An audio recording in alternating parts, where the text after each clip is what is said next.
पहला भगवान का स्वरूप है सत्य, दूसरा स्वरूप है चिद, चिद माने चैतन्य, चैतन्य रूप भगवान का स्वरूप। हम सब में भी भगवान चैतन्य रूप में, आत्म रूप में विराजमान है। और तीसरा भगवान का स्वरूप है आनंद, आनंद जिसकी खोज में सारी दुनिया भाग रही है, दौड़ रही है, पर मिल नहीं रहा। क्यों नहीं मिल रहा? क्योंकि गलत दिशा में दौड़ रही है। जहां पाना चाह रहे हैं वहां है ही नहीं। प्यासे को कुआं के पास जाना पड़ेगा, तब आनंद मिलेगा।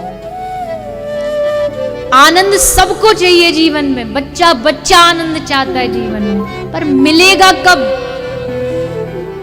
जहां आनंद है वहां खोजो, और आनंद भगवत चरणों के अलावा और कहीं नहीं है। बोले नहीं, हमसे पूछो ना, घर में आनंद है, अच्छी व्यवस्थाओं में आनंद है, अच्छी गाड़ी में बैठ जाओ, एसी चल रहा हो, कितना आनंद है। वो आनंद नहीं है, वो सुख है। सुविधाएं आपको सुख दे सकती हैं, पर आनंद नहीं दे सकती।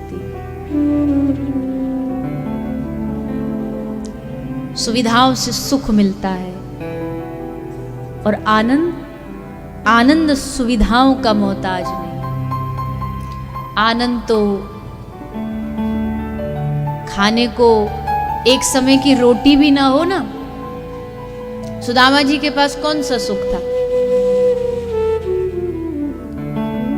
बच्चों को शाम को भोजन मिल पाएगा कि नहीं ये भी नहीं पता था, लेकिन उनके जीवन का आनंद देखो।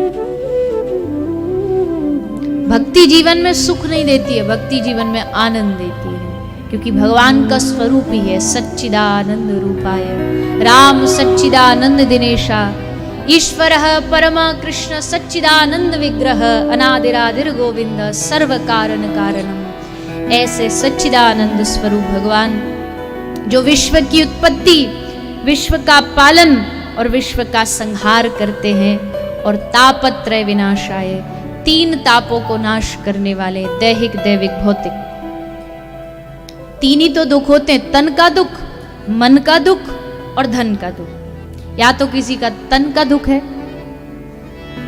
शरीर ठीक नहीं, धन बहुत है, धन की कोई कमी नहीं, पर शरीर,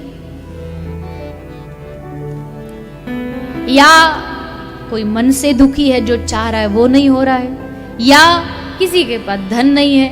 ये तीन ही दुख है। अब इसमें वैरायटीज अलग अलग हो सकती है, पर मेन जो कैटेगरी है दुखों की वो यही है। हर आदमी दूसरे, एक सेठ जी थे, सेठ जी ऑफिस में बैठे थे, बढ़िया एसी चल रहा था, एकदम अच्छी वो आराम चेयर वाली कुर्सी थी जो ऐसे घूमती रहती है, उसमें बढ़िया आराम से बैठे थे। एक मजदूर बाहर ट्रक में बोरियां कंधे पर भर भर के डाल रहा था, बड़ी गर्मी में पसीने से लथपथ। वो बोरिया कंधे पे भरता है, ट्रक में डालता है, बोरिया भरता है, ट्रक में डालता है। उसकी नजर सेठ जी पर पड़ी, तो सेठ जी को देख के उसके मन में क्या आया, क्या जीवन है सेठ जी का, देखो कैसे बढ़िया एसी में बैठे, मजे से, आनंद से, कोई दुखी नहीं, कोई गर्मी लग नहीं रही। जब चाहिए घंटी बजा देते, पानी आ जाता है, चाय आ जाती है, जूस आ जाता है, कितना अच्छा सुख में जीवन। वो मजदूर बाहर बैठे बैठे ये सोच रहा है, और सेठ जी बैठे बैठे क्या सोच रहे हैं? सेठ जी सेठ जी की सुबह होती है 4 गोलियों से। सेठ जी के ब्रेकफास्ट के बाद अलग गोलियां होती हैं, लंच में अलग, कमर से हिल नहीं सकते, पांव सूजे हुए। अब वो उस मजदूर को बैठे बैठे क्या सोच रहे हैं?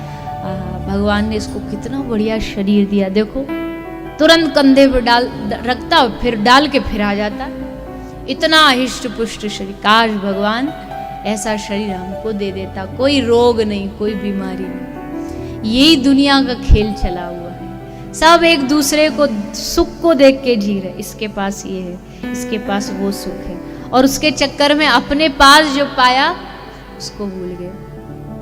उसका विस्मरण कर लिया।